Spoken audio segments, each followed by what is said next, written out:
दुनिया के कुछ प्रसिद्ध दार्शनिकों में से कुछ चुनिंदा चिंतकों के संक्षिप्त जीवन दर्शन को निरूपित कर रही इस वीडियो सीरीज को लेकर आपके सम्मुख उपस्थित हूँ। और आज हम बात करने जा रहे हैं सिमोन द बोवार या सिमोन द बोवा की। सिमोन द बोवा का जन्म 9 जनवरी सन 1908 को पेरिस में हुआ था एवं उनकी मृत्यु 14 अप्रैल सन 1986 को पेरिस, फ्रांस में हुई थी। उनका पूरा नाम Simone Arnstein Mary Bertran the बोवा, जो कि एक फ्रांसीसी लेखिका, बुद्धिजीवी, अस्तित्ववादी दार्शनिक, राजकीय एक्टिविस्ट एवं मूल रूप से नारीवादी विदुषी तथा सामाजिक सिद्धांतवादी चिंतक थी। सिमोन की आरंभिक शिक्षा एक कन्या विद्यालय में हुई और उनका बचपन सुख में बीता, लेकिन बाद में उनके जीवन में दिक्कतें आई। अपने कैशोर्य में ही उन्होंने एक लेखिका बनने का निर्णय ले लिया था तथा दर्शन शास्त्र, राजनीति शास्त्र एवं समाज मीमांसा उनके प्रिय विषय थे। दर्शन या फिलोसॉफी का अध्ययन करने के लिए सिमोन पेरिस विश्वविद्यालय में दाखिल हुई और वहीं उनकी भेंट प्रचंड बुद्धिजीवी जॉन पॉल सार्त्र से हुई, जो कि बाद में न केवल फ्रांस के अपितु 20वीं सदी के विश्व के एक महान दार्शनिक के रूप में जाने जाते हैं। सार्त्र और सिमोन जीवन भर दोस्त बने रहे और बिना शादी किए एक सुंदर युगल की तरह अलग अलग लेकिन साथ रहे। शादी, निजी संपत्ति तथा संतति से मुक्त जीवन की व्याख्या करने वाले दोनों ही उसे जीते भी थे, जो वे सोचते और लिखते थे।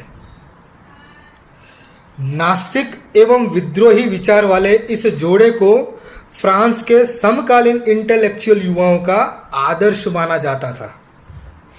इन्हें अस्तित्ववाद के दर्शन एवं मनुष्य होने के अर्थ की मुक्त नई विचारधारा स्थापित करने वाले दार्शनिकों की तरह देखा जाता है।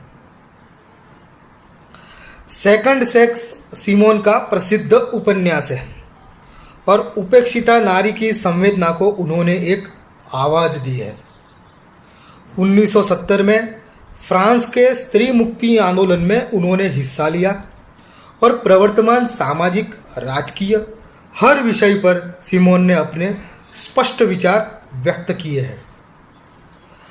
आजीवन नारीवाद की आवाज मानी जाने वाली और स्त्रियों के अधिकारों के लिए लड़ने वाली इस अप्रतिम बुद्धिवादी लेखिका के जीवन के अंत में उन्हें काफ़ी समस्याओं का सामना करना पड़ा तथा शायद निमोनिया से उनकी मृत्यु हुई। सार्त्र की कब्र के पास ही उन्हें दफनाया गया है।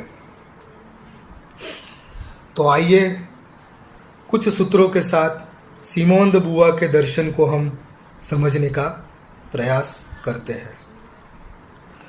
पहला सूत्र, सिमोन का सर्वाधिक प्रचलित सूत्र है कि कोई स्त्री पैदा नहीं होता, वरन उसे स्त्री बनाया जाता है। अर्थात नारी पैदा नहीं होती लेकिन बाद में बनती है। स्त्री पैदा नहीं होती, उसे बनाया जाता है। इसका मतलब क्या है? सिमोन का कहना था कि स्त्रियोचित गुण दरअसल समाज व परिवार द्वारा लड़की में भरे जाते हैं। प्राकृतिक रूप से नारी होना और सामाजिक रूप से नारी होना, यह दो बिल्कुल भिन्न चीजें हैं। स्त्री भी वैसे ही जन्म लेती है जैसे कि एक पुरुष, और उसमें भी वे सभी भाव, क्षमताएं, इच्छाएं, गुण आदि होते हैं जो कि किसी भी पुरुष में पाए जाते हैं। लेकिन पुरुष को प्रथम एवं स्त्री को दूसरी जाति अर्थात सेकंड सेक्स की तरह देखा जाता है और समाज की इसी मूर्खतापूर्ण सोच को बदलने के लिए सिमोन लिखती रही। सूत्र 2। बड़े ही मुक्त विचारों वाली सिमोन कहती है कि क्यों दूसरों की जगह वो ही पुरुष। यह सोचना बड़ा विचित्र प्रतीत होता है। आप देख सकते हैं कि आप जीवन भर उसी पुरुष के साथ जुड़ी रही, उस एक ही के साथ, क्योंकि आप उससे तब मिली थी जबकि आपकी उम्र 19 साल की थी। हमारे समाज के लिए अब भी यह समझना थोड़ा कठिन है, क्योंकि यहाँ लड़कियों को लड़कों से खुलकर बात करने की अनुमति आज भी नहीं दी जाती, और शादी के दिन शरीर पहले मिलते हैं और मन बाद में, या शायद कहीं पर तो मिल भी नहीं पाते। सूत्र 3। कहती है सिमोन कि पति को पा लेना एक कला है, लेकिन उसे पकड़ के रखना एक कार्य है।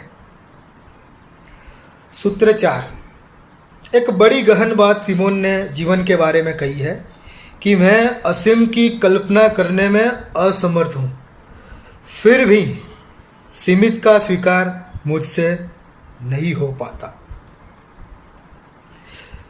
यही तो हम सबके जीवन की कहानी है कि हम असीम और ससीम के बीच में लटके रहते हैं। सूत्र 5। सिमोन ने एक बात कही जो कि सब समझ सकते हैं कि शॉपिंग करना बड़ा आनंददायक होता है। खरीदने में हमें प्रगाढ़ सुख की अनुभूति होती है। सूत्र 6। कला के विषय में एक बड़ी गहरी बात सिमोन द बुआ ने कही है कि यह अनिष्टों का संकलन है। सूत्र 7। जीवन का एक और गहन तथ्य सिमोन ने हमारे साथ साझा किया है कि अगर आप एक पर्याप्त रूप से लंबी जिंदगी जीते हैं तो आप पीछे मुड़कर देखने पर पाएंगे कि आपकी जीत आपको एक पराजय की भांति दिखेगी। सूत्र 8। हम लेखक की मौलिकता के विषय में बात करते हैं, लेकिन सिमोन उसके गर्भित तथ्य को हमारे सम्मुख रखती है। वे कहती है कि मौलिकता का लेखक अगर जीवंत हो, मरा सा ना हो, तो वह हमेशा आघात देने वाला, कांड करने वाला ही होता है, क्योंकि नावीन्य या नयापन घृणास्पद एवं झकझोरने वाले होते हैं। सूत्र 9। समाज तब तक ही एक व्यक्ति की फिक्र करता है जब तक कि वह फायदा देता है। आपसे विनम्र अनुरोध है कि अगर आपको हमारे ये वीडियोस पसंद आ रहे हैं तो इस चैनल को अवश्य सब्सक्राइब करें और इस विषय में रुचि रखने वाले अन्य लोगों को ये वीडियो शेयर करें। नमस्कार।